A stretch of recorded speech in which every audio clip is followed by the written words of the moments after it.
ఉచిత బస్సు వల్ల ఉపాధి కోల్పోయిన ఆటో డ్రైవర్లను ప్రభుత్వం వెంటనే ఆదుకోవాలని కోరుతూ AP auto trolley driver union CITU Kurnool జిల్లా కోసిగి మండల కమిటీ ఆధ్వర్యంలో ధర్నా నిర్వహించారు.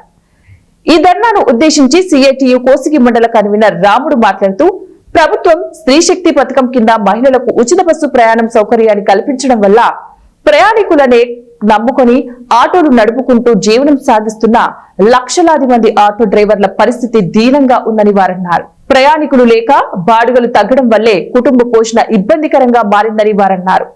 ఆటోలపై ప్రైవేట్ ఫైనాన్స్ కంతులు చెల్లించలేక ఇబ్బంది పడుతున్నారని ఆయన ఆవేదన వ్యక్తం చేశారు. ఉచిత బస్సు వల్ల ఉపాధి కోల్పోయిన ప్రతి ఆటో డ్రైవర్ కు నెలకు 12,000 రూపాయలు ఆర్థిక సహాయం అందించాలని, అలాగే ఆదుకోవాలని, అదేవిధంగా వాహన మిత్ర పథకాన్ని అమలు చేస్తానని చెప్పి ఇంతవరకు అమలు చేయలేదని వారన్నారు. వాహన మిత్ర పథకం ద్వారా సంవత్సరానికి 25,000 రూపాయలు ఇవ్వాలని ఆయన ప్రభుత్వాన్ని డిమాండ్ చేశారు. అనంతరం డిమాండ్స్ తో కూడిన వినతి పత్రాన్ని కోసిగి తహసీల్దార్ వేణుగోపాల్ కు అందజేశారు. ఇన్సూరెన్స్ అదేవిధంగా పెరుగుతున్న ధరలకి ఇన్సూరెన్స్ పెరగడం వల్ల అనేక రకం వల్ల ఆటో కార్మికులు, రవాణా కార్మికులు అనేక ఇబ్బందులు పడుతున్నారు. లైఫ్ ట్యాక్స్, గ్రీన్ ట్యాక్స్ పేరున అనేక చలన రూపంలో అనేక ఫైన్లు కట్టి మరి ఈ రకంగా అనేక ఇబ్బందులు పడుతూ వాళ్ళ జీవనం కొనసాగిస్తున్నారు.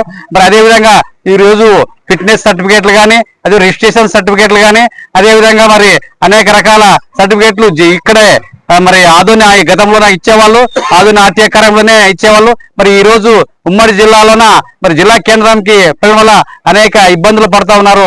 కాబట్టి అదే విధంగా మరి ఓల్గా యాపిడి అనేక ప్రైవేట్ యాప్లు తీసుకొచ్చి మరి ఈ రోజు ఆటో కార్మికులను, ఆటో డ్రైవర్లను దోచుకుంటున్నారు. కాబట్టి ఇటువంటి ప్రైవేట్ యాప్లను రద్దు చేయాలా, మరి ప్రభుత్వమే యాప్లు నిర్వహించాలని మరి సిఐటిగా మేము కోరుతా ఉన్నాము. అంతేకాదు మరి ఫిట్నెస్ సర్టిఫికేట్ ప్రైవేట్ సంస్థలకు ట్రాక్ టెస్టింగ్ కూడా మరి ప్రైవేట్ సంస్థలకు అప్పచెప్పి మరి ఈ రకంగా వాళ్ళని రిజిస్ట్రేషన్, లైసెన్సులు, సర్టిఫికేట్ ఇచ్చే విధంగా ప్రభుత్వం తీసుకొచ్చింది. దాన్ని కూడా రద్దు చేయాలని మరి ప్రభుత్వ అధికారంలోనే ఇక్కడ డ్రైవర్లకు అందుబాటులోనే ఉండే విధంగా గతంలో ఇచ్చిన మాదిరిగా ఆదంలోనే ఆర్టీఓ కార్యక్రమం ఇవ్వాలని మనం కోరుతా ఉన్నాము. కాబట్టి ఈ రోజు మరి ప్రభుత్వానికి విన్నవించుకున్నాము. మరి ఇప్పటికైనా ప్రభుత్వం స్పందించి మరి ఆటో డ్రైవర్ల సమస్యను పరిష్కరించాలా, లేకపోతే